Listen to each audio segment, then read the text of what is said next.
it's Chris here. We're just down at the Whitehead Festival. We've had some fantastic storytelling this afternoon, a good turnout for Billy Tier and Kathleen O'Sullivan. So we're just going to ask them a few questions about what they do and how they've enjoyed this afternoon. So when did your love of storytelling begin? A long time ago. A long time ago. When I was about 4 or 5, I didn't know what was storytelling. It wasn't really, it was just telling people big lies about things. And strangely enough, after many years of doing all sorts of other things, it took me until I was about 40 to come back to making a living at doing storytelling, which is what I did when I was about 4. Now that's me, Kathleen. I come from a musical background, London Irish musical background. I've a lot of brothers who play music, and I learned to sing from a very young age from my mum. My mum was a singer, so I learned to sing from her. And we met about 11 years ago, and we thought it was good to combine the traditional singing and the storytelling. So that's how we've gone on since then. Sorry, Billy. So Kathleen does more storytelling. Well, she tells stories now, and I do a bit. Well, I've always sung a wee bit, but it was always comedy songs where the voice was important, really, other than communicating the words. But Kathleen has given me the confidence to sing a few more serious sort of, although I haven't done any of that this afternoon, but it was really good being here today. Excellent. And we understand you also have a book that you have worked on. What led you to start with that, to write that? We were approached in December 2012, and we were asked, initially we thought it was just like we were going to contribute to a book of Antrim folk tales, and then they asked us to write a whole volume. So we wrote about 30 stories from all across Antrim. Some are myths and legends like the Children of Lear or Deirdre of the Sorrows, big myths and legends, and others are about characters from Antrim that people might not know so much about, and others are comedy folk tales, the type of thing that we might have done this afternoon. Yeah, and I was born and brought up in Ballycarry, so it was, as I was growing up, there was a lot of stuff that I had heard from my parents about local characters way back in the day and so on, so they've been put into the book. Yeah. Because storytelling is really part of our tradition, and a very strong Irish and Ulster tradition, isn't it? It's kind of like an ancient art. Yes, it is. And actually, what I've just remembered is that we're in Whitehead.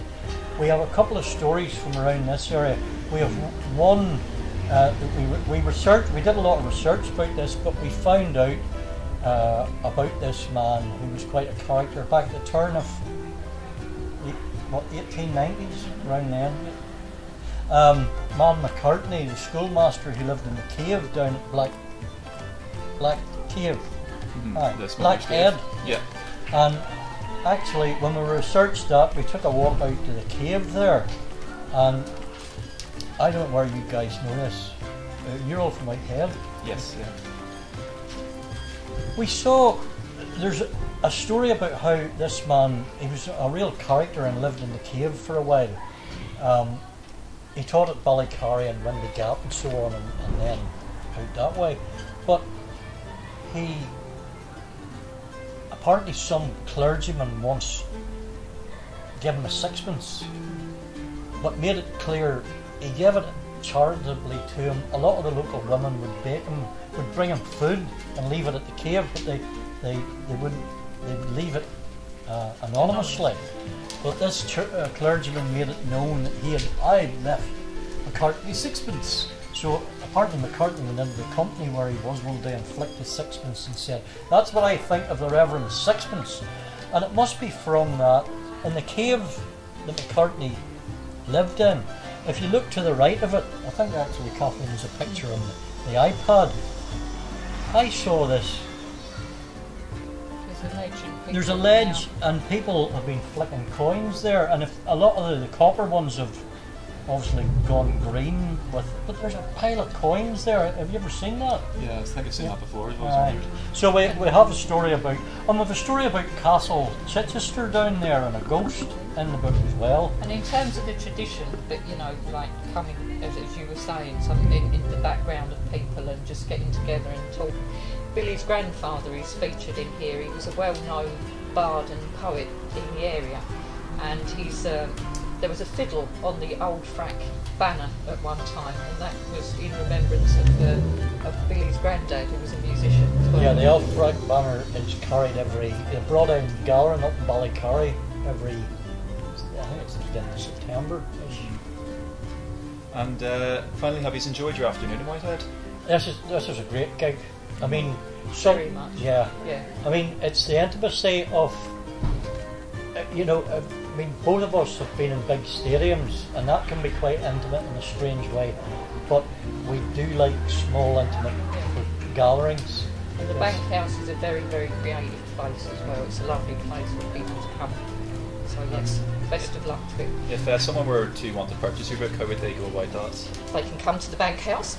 It's on for sale at the Bank House in Whitehead. Yes, indeed. Excellent. And £9.99. If they're further afield, in Waterston's and all good bookshops. Yes, and online. Amazon. And online, yeah. Amazon. Perfect.